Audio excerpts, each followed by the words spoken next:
C'est un documentaire choc, inédit et dérangeant qui sortira en France en janvier 2016. Salafiste, c'est son titre, a été co-réalisé par le journaliste mauritanien Lemine Ould Salem et François Margolin.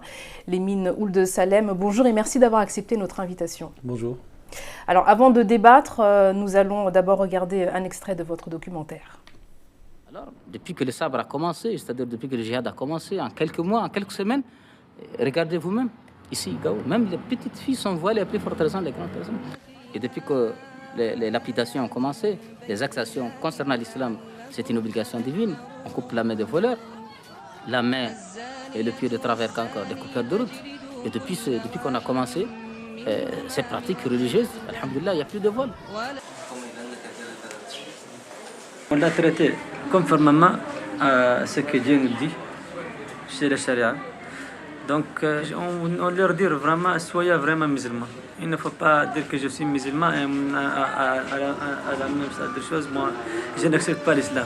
L'islam, c'est un comportement, l'islam, c'est un mode de vie. L'islam, surtout, c'est une totalité. الغرب جرب دين الشيوعية وجرب دين الاشتراكية وجرب العلمانية وجرب قبل ذلك المسيحية وهو حكم الكنيسة كما هو معلوم، وهذه كلها فشلت في الاقتصاد وفي التشريع وفي تحقيق أمن المجتمع.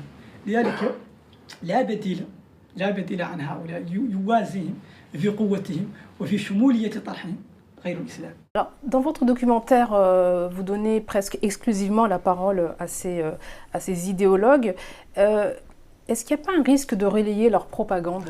Alors justement, on s'était beaucoup posé cette question. Ce n'était pas le but. Le but n'était pas de leur servir de tribune ou pas. C'était d'aller voir ces gens, essayer de voir qu'est-ce qu'ils pensent, pourquoi est-ce qu'ils sont comme ça, quels sont leurs objectifs.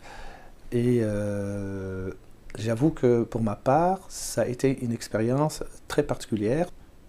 Tout le temps que j'ai passé à Tombouctou et à Gao, j'ai eu la chance d'avoir vu comment est-ce que pourrait être un projet fondé exclusivement sur la charia.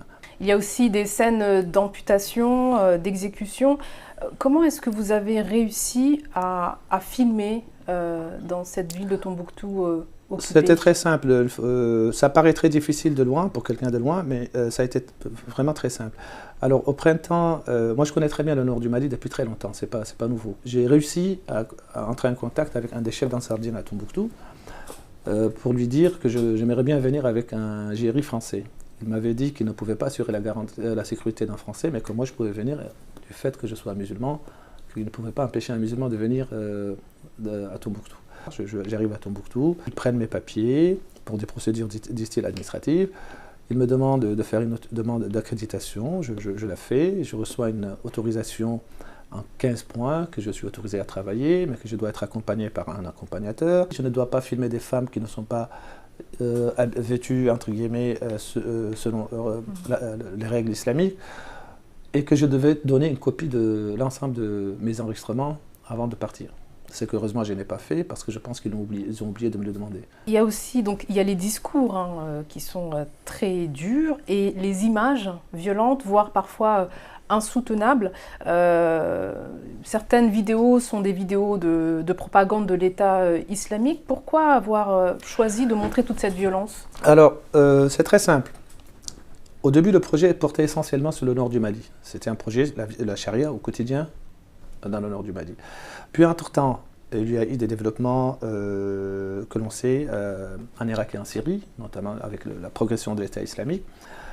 Et je trouvais que c'était, François et moi, nous avons trouvé que c'était quand même, ça aurait été très le film aurait été très limité si on était resté exclusivement sur la bande sahélienne. Donc on l'a élargi au Maghreb, puis nous avons réussi à avoir accès à des images de propagande, d'ailleurs de très bonne qualité, produites par l'Organisation de l'État islamique. Et ce sont des images dont on entend souvent parler dans les médias, mais que l'on ne voit pas. Et on a jugé que c'était quand même... ça aurait été injuste de parler de ces gens sans montrer exactement ce qu'ils font. Mais c'est aussi relayer quelque part leur propagande, parce que ces images sont aussi faites pour terroriser ceux qui les regardent. On était conscient de ces risques-là. Ou les attirer.